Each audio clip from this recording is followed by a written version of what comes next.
Jinga vs. Kyoya in Metal Masters was without a doubt the best Beyblade battle I've ever seen. I mean, battles between these two always hit, but this one in particular was just so special. The match itself is as close and as entertaining as a battle can get. I mean, they literally tied. But what I think makes this particular matchup so special was all the build-up and all the history behind it. At this point in the story, Kyoya and Jinga, they have a great rivalry going, but it got even better when Kyoya literally qualified for Team Japan with Jinga just to turn around and tell him that he never had any interest in teaming up. He was simply just flexing his strength, and on his way out, he told Jinga that he's going to make his own team and defeat him on the biggest stage possible. I mean, this whole scene just adds so much hype and excitement to this eventual matchup because we now know that Kyoya's coming in with everything he's got to finally take Jinga down. And Jinga rises right up to the challenge, we get a cool press conference, and then we get an amazing battle of two titans just going at it. I could honestly go on and on about this match, but let's pause. Once again, this is my favorite battle, but within the Beyblade community, it causes a lot of controversy. And that controversy mainly surrounds the fact that they tied, or I guess it's how they tied, because I don't think these two tying is necessarily a bad thing. Basically what I'm getting at is a lot of people argue Kyoya should have won, and that this whole draw was kind of just some main character shenanigans in Jinga's favor. Now, if you ask me, I'm personally okay with the tie. I think it's really cool for their rivalry to have a matchup like this where they're just completely equal. But some of these pro-Kyoya arguments really make you think. He pretty much had a counter for all of Jinga's moves, and he had him pinned for a majority of the fight. I mean, the only reason they tied is because Jinga got that random boost of power at the very end, which I understand can be seen as kind of main character plot armor, and for these reasons, people argue that Kyoya should have won. So for this video, we're gonna go over exactly that. What if Kyoya won against Jinga in the World Championships? What changes for the characters, what changes in the World Championships, and what changes in the overall Metal Series timeline? Let's just dive in. The first major change that comes from Kyoya winning this match is, of course, Wild Fang winning the series. Nile already got one win against Masamune, and Kyoya just secured the 2-0 sweep. So yeah, Wild Fang will advance to the A Block final against Team Excalibur, and Team Japan are going home. They won't be able to qualify for the wild card this late in the game. They're completely done. So, we're gonna go over the Excalibur Wild Fang matchup here in a second, but first, let's talk a bit about some of the changes to the story now that Japan is out of the picture. First off, Tsubasa still has a really bad case of the Dark Power, and he's supposed to get rid of it in the A Block final. But in this scenario, his team obviously isn't in the A Block final anymore. So, does that mean he never gets rid of the Dark Power and it just continues to grow? Probably not. Even if he doesn't get to battle against Wales and Sophie in the final, he can still confront his demons as long as he has the help of Ryuga's advice. He can still become one with his dark side and beat the Dark Power just like he did in the show. Now, in this alternate timeline, Tsubasa won't be in Europe confronting Julian like he did originally, which means Ryuga also isn't going to be in Europe. So in order for Tsubasa to receive Ryuga's advice and eventually beat the Dark Power, they're likely going to meet up somewhere in Japan now because they both have no business being in Europe. Well, I guess there's a chance that Tsubasa could be in Europe because Team Japan is watching the Wild Fang vs. Excalibur match. But in that case, Tsubasa and Ryuga could just meet up in Europe and it would be like normal. But basically, to put it into simple terms, wherever Dark Tsubasa is at this point, Ryuga is going to be there too because he was actively looking for Tsubasa. It wasn't just fate that they crossed paths in Europe. Kiyoma told Ryuga about the Dark Power situation, and then Ryuga went to go find Tsubasa. So, in this alternate timeline, Tsubasa is still going to overcome the Dark Power, no worries there. And shortly after this, Ryuga would still try and find Jinga so they could battle it out with their new base. Now, maybe you could argue that because Jinga lost, Ryuga wouldn't want to challenge him anymore, he wouldn't see that it's worth it. But I disagree. Even if Jinga loses to Kyoya in this timeline, Ryuga would still seek him out. It's Pegasus versus El Drago, they both have their new Beyblades, this battle is just destined to happen. And plus, this was Ryuga's way of thanking Jinga for saving him from the Dark Power. So, Jinga and Ryuga are still going to have this little match, and it'd probably take place during the Wild Fang Excalibur matchup. So, what's the significance? Why would I even bring that up? It's just a short battle that had no winner, so why mention it in this alternate timeline? Well, for starters, we'd probably see a full battle play out this time around because Jinga wouldn't have to leave early to go face Julian. And this would of course lead to Ryuga winning because he's just stronger than Jinga at this point. But the main significance here is Jinga getting stronger. Originally, the whole point of this little matchup right before the Julian fight was to make Gingka stronger. Ryuga was basically teaching Gingka how to use his Bey, and thanks to this, Gingka was pretty much able to master Galaxy Pegasus. So in this alternate timeline, we don't have to worry about Gingka getting weaker compared to his original form, because he's still going to have this little training session with Ryuga. So that about covers Gang Galaxy. So let's move on to Team Wild Fang versus Team Excalibur in the A block final. This is going to be an interesting one. Two very good teams, but ultimately Wild Fang is going to win. Here's how it plays out. The first battle is Niall versus Klaus. They battle first for both of their teams normally, so that's not going to change here. So this one would be good, it'd be very entertaining, but Niall is getting the job done here. He's just a bit stronger than Klaus is. I mean, just look at how they both did against Masamune. Klaus barely scraped by, while Niall won without too much trouble. So that's 1-0 for Team Wild Fang. And now, moving forward from here, the matchup could branch out in one of two ways. We have the Wild Fang way, and then we have the Excalibur way. First off, the Wild Fang way. It's exactly what it sounds like. Wild Fang send out Kyoya second, like always, to secure the sweep, and that's exactly what he does, leading to Wild Fang winning the matchup. In this scenario, we'd get the Kyoya-Julian matchup, which would be very fun, but ultimately Kyoya takes it, and Wild Fang moves on with another signature 2-0 sweep. So that's the Wild Fang way. So now let's move on to the second possibility, the Excalibur way. The change here is that instead of Kyoya's match coming in second, Wales and Sophie are going to go out for a team battle in the second match.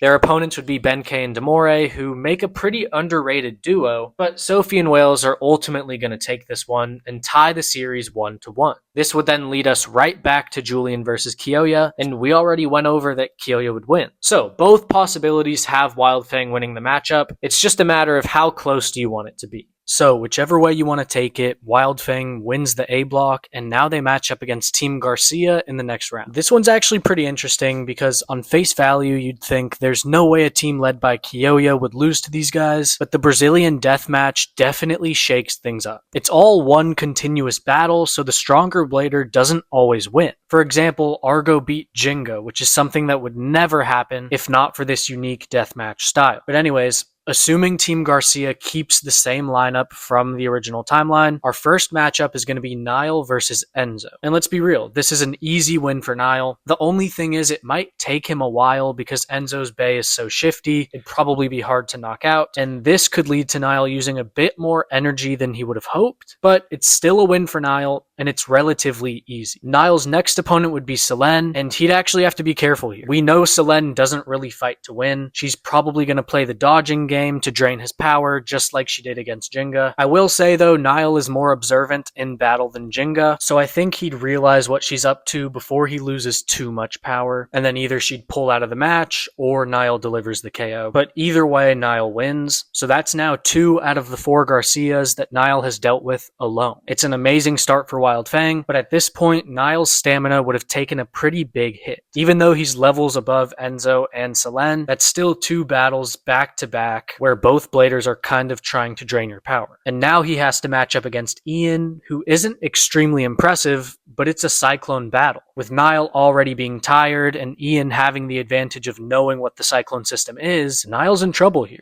Normally, he'd have no problem defeating someone like Ian, but I think there's just too many things working against Niall here. Like, he's definitely smart enough to figure out the Cyclone system, but by then it'd probably be too late. I mean, you could honestly argue that Herculeo could KO Harusius on the first Cyclone attack. For one, the attack itself is powerful. I mean, it sent Pegasus flying, but also if he's using it for the first time, it'd be a surprise attack, which we've seen can go a very long way in Beyblade. That's how someone like Argo could beat Gingka. And also, Niall is just fatigued in general here. So Niall losing to Ian doesn't really sit right with me, but given the circumstances, I think it makes sense. Ian gets the win over a very tired Niall, and Wild Fang then sends out Kyoya. And keep in mind, he just saw Niall lose to the Cyclone attack, so Kyoya will now be expecting that move, which is good. It shouldn't catch him by surprise. So it might take him a little bit of time, but Kyoya would easily beat Ian. I mean, what good is a Cyclone attack if Kyoya just blows everything away? So yeah, Kyoya beats Ian and forces the leader of the Garcias to finally step out, meaning we get Kyoya versus Argo. And Kyoya isn't losing to a surprise attack like Gingka did. Kyoya's too locked in for that, so we're going to get a full match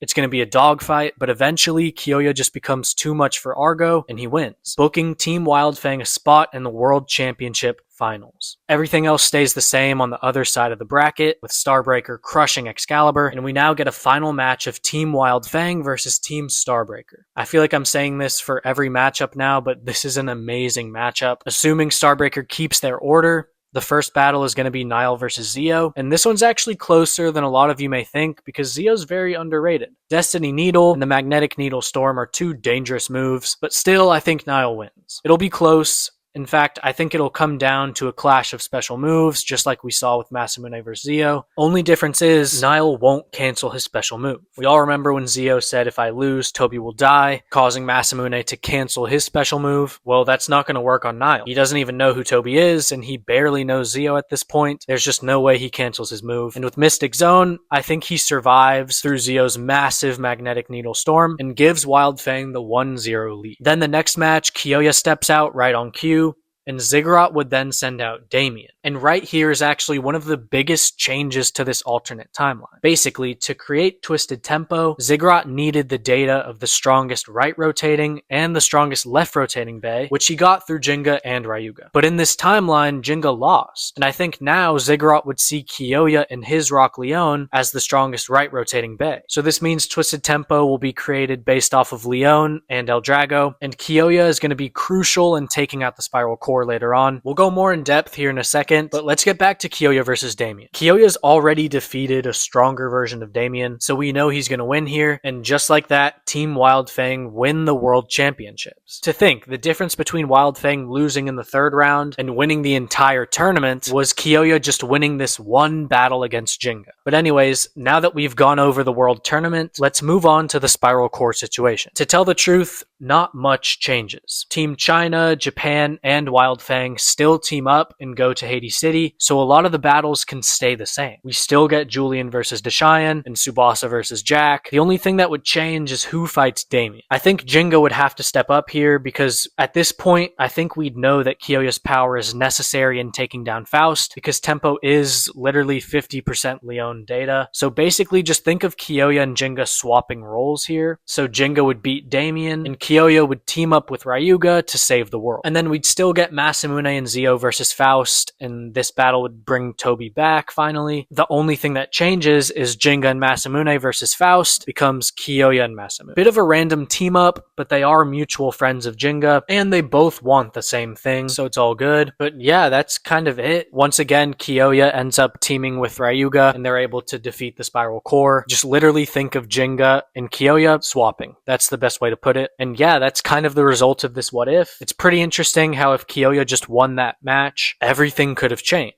Just to do like a brief recap, Kyoya wins against Ginga, causing Wildfang to go to the A block final against Excalibur. Then they beat Excalibur with a 2-0 sweep, or it's 2-1 depending on if you want to send Sophie and Wales out second. But either way, Wildfang win that. Then they go against the Garcias in the next round, and they're able to beat them without too much trouble. And then they're in the finals against Starbreaker, and they actually sweep Starbreaker 2-0. I will say this is just my interpretation of how these matchups would go. If you disagree with any of the picks I made, please let me know in the comments. A lot of these battles are pretty 50-50, so it could go either way. But yeah, that's about it for this video. Please comment down below. Let me know any other ideas you want to see here on the channel. Thank you so much for watching, and I will see you in the next video.